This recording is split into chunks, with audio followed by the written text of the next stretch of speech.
제24장.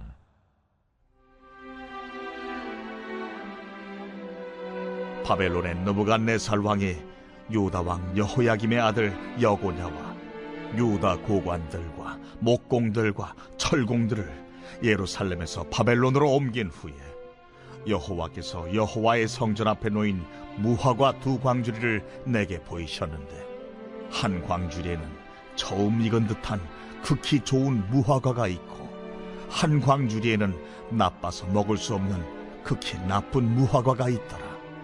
여호와께서 내게 이르시되, 예레미야야, 네가 무엇을 보느냐? 내가 대답하되, 무화과이온데 그 좋은 무화과는 극히 좋고 그 나쁜 것은 아주 나빠서 먹을 수 없게 나쁘니이다 하니, 여호와의 말씀이 또 내게 임하니라. 이스라엘 하나님 여호와께서 이와 같이 말씀하시니라.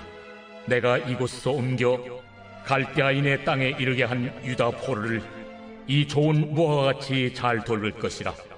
내가 그들을 돌아보아 좋게 하여 다시 이 땅으로 인도하여 세우고 헐지 아니하며 심고 뽑지 아니하겠고, 내가 여호와인 줄 아는 마음을 그들에게 주어서 그들이 전심으로 내게 돌아오게 하리니, 그들은 내 백성이 되겠고 나는 그들의 하나님이 되리라.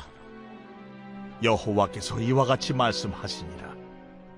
내가 유다의 왕 시드기야와 그 고관들과 예루살렘의 남은 자로서 이 땅에 남아있는 자와 애굽 땅에 사는 자들을 나빠서 먹을 수 없는 이 나쁜 무화과같이 버리되, 세상 모든 나라 가운데 흩어서 그들에게 환난을 당하게 할 것이며, 또 그들에게 내가 쫓아보낼 모든 곳에서 부끄러움을 당하게 하며 말거리가 되게 하며 조롱과 저주를 받게 할 것이며, 내가 칼과 기근과 전염병을 그들 가운데 보내 그들이 내가 그들과 그들의 조상들에게 준 땅에서 멸절하기까지 이르게 하리라 하시니라.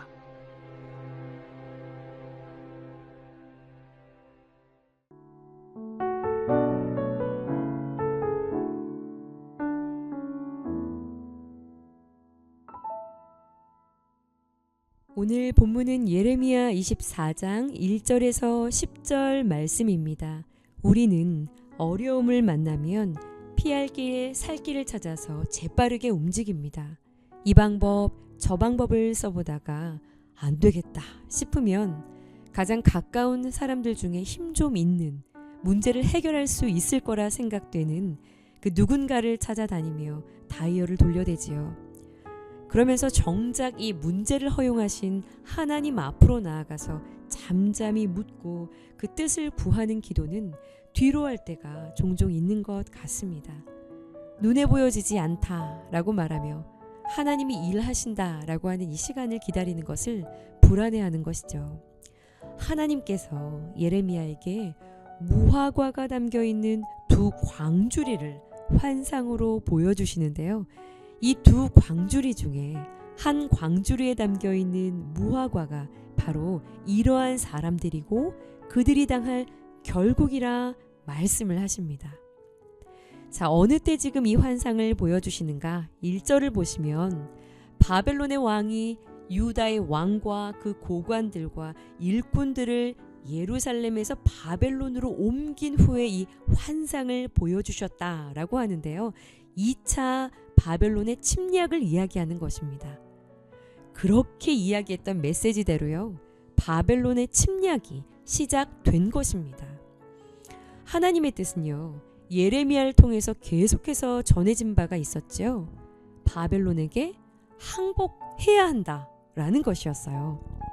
첫 번째 침공이 있었을 때 이 바벨론 왕이 유다 왕에게 조공을 받기로 조약을 맺었었거든요. 자, 그런데 이 여호야긴 왕이요, 오늘 본문에는 여고냐라고 되어 있는 사람입니다. 같은 이름입니다. 여호야긴 왕이 이 유다의 왕으로 즉위를 하면서 이 바벨론에게 대항을 하기 시작을 해요. 반 바벨론 정책을 사용하는 것이죠. 우리들의 일반적인 상식 구조로는 이 여호야긴 왕의 행동이 너무나 이해가 가잖아요.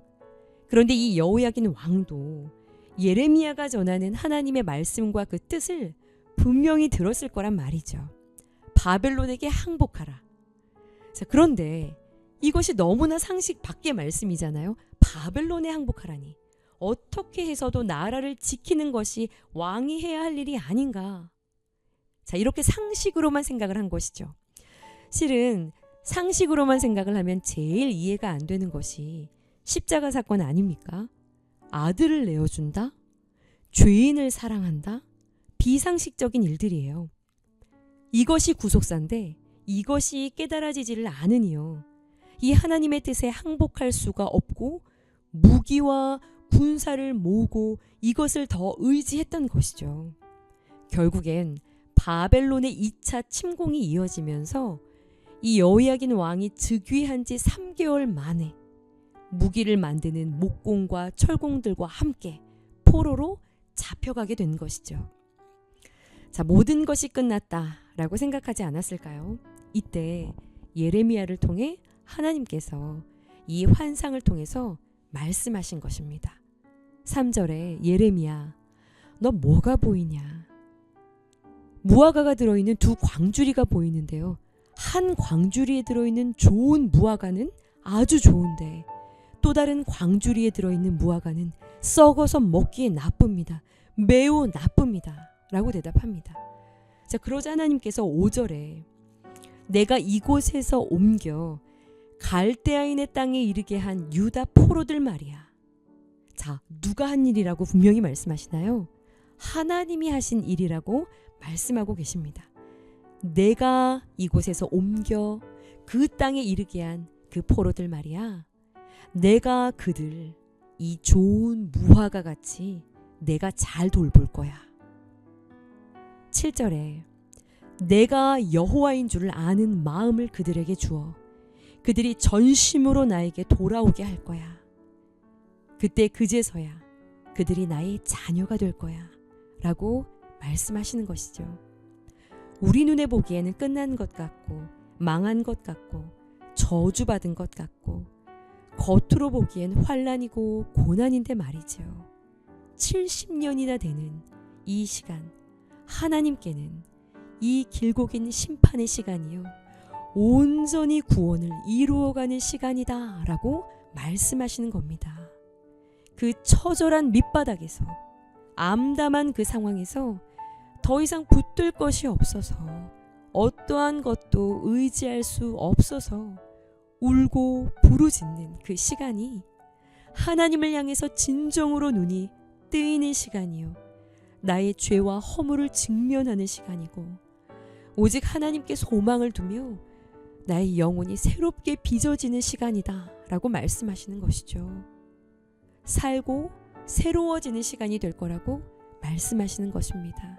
하나님은 이 바벨론이라는 용광로를 통해서요 정결하게 연단하시고 하나님 앞에 좋은 무화과로 이들을 살리려고 했던 것입니다. 그러니요 이들이 해야 할 것은 이 바벨론 고난이라는 하나님의 뜻을 잘 받아들이는 것이었어요.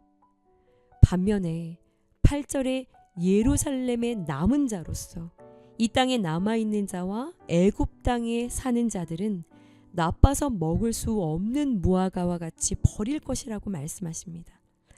남은 힘을 의지해서요. 안간힘을 다해서 애쓰는 것인데요. 내가 생각하는 그 안전지대라고 하는 그것에 숨으려고 하는 것, 주시는 고난을 피하려고만 하는 자들은요. 자꾸만 피해서 다른 곳으로 가려고 하는 사람들은요. 이 고난을 인정하지 않으려고 하는 사람들은요. 하나님 보시기에 자신의 죄를 회개하지 않고 인정하지 않는 나쁜 무화과와 같아서 결국은 버림을 당하게 될 거라고 피할 길을 잃어버리게 될 거라고 말씀하시는 것입니다. 오늘 묵상 질문입니다. 고난 가운데 나의 죄를 보며 회개합니까? 그 고난이 있을 수밖에 없음을 인정하십니까? 하나님의 뜻을 무시하며 여전히 내 뜻대로 행하고 고집을 부리고 있는 것은 무엇입니까? 하나님은 당신이 사랑하는 자를 징계하시고 당신이 받아들일 아들마다 채찍질 하심이라 말씀하십니다. 히브리서 12장 7절과 8절을 읽어드리는 것으로 묵상을 마치려 합니다. 너희가 참음은 징계를 받기 위함이라.